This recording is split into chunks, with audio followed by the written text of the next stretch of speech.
কথা হয় নাই, কথা ইচ্ছা ছিল, দেখা করার ইচ্ছা ছিল, কিন্তু তার যে গুলি হওয়ার ভিতরে কত আক্রান্ত হয়েছে আমার আমি বলতে পারি, তাহলে কি বলতে পারবে না, ভিতরের যে দুঃখ হয় সেটা বোঝানো যায় না।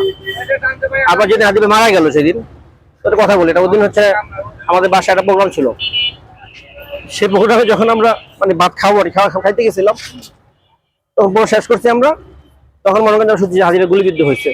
আর সেই সময় খাবারের ভিতরে যায় নাই, যে না খাবার আমরা কিভাবে খাবার ভিতরে যায় নাই। তা আমরা মানে এত দুঃখ পাইছি ভিতরে আর কি, যা বলার বাইরে আর কি, যে আমাদের যে পরিবেশটা ছিল পুরো পরিবেশ নষ্ট হয়ে গেছে।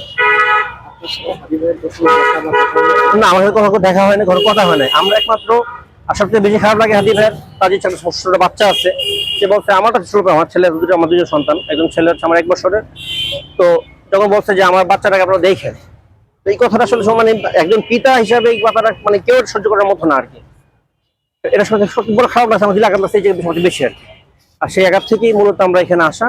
আর হাদি ভাইয়ের জন্য দোয়া করি, আল্লাহ তাআলা তাকে শহীদের মর্যাদা দান করতে অবশ্যই, কারণ এত মানুষ আমার লাইফে আমি এত বড় জানাজা কখনো পড়ি নাই।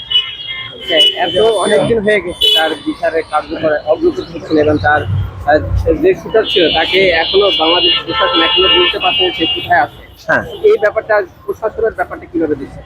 প্রশাসনের ব্যাপারটা বলতে গেলে বাংলাদেশের প্রশাসন এবং বাংলাদেশের আইন আমরা যেভাবে কাগজ কলমে দেখি, বাস্তবে ওরকম দেখি না, আমরা বাস্তবে দেখি না।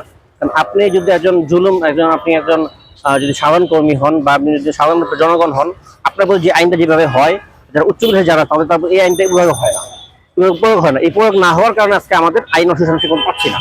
তবে আমরা হাদি ভাইয়ের বিচার চাই, এবং হাদি ভাইয়ের বিচার না হওয়া পর্যন্ত আমরা আন্দোলন চালাই যাব, এবং হাদি ভাইয়ের বিচার যেন হয় সেই ব্যাপারে সবাইকে সোচ্চার থাকার আহ্বান জানাচ্ছি।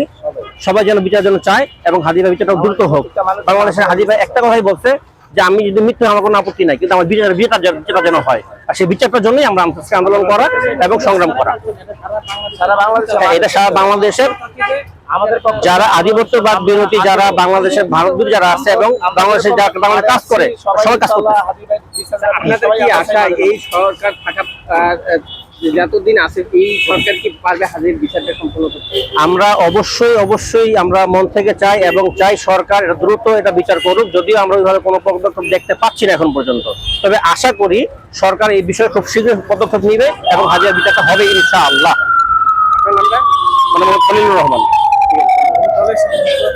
আমি কোন দলের সাথে যুক্ত নাই, আমি যে সাধারণ জনগণ, দেশ ভালোবাসি, বাংলাদেশ ভালোবাসি, বাংলাদেশের টানে যেখানে যে লড়াই যেখানে হবে বাংলাদেশের টানে সব আমরা আছি ইনশাআল্লাহ।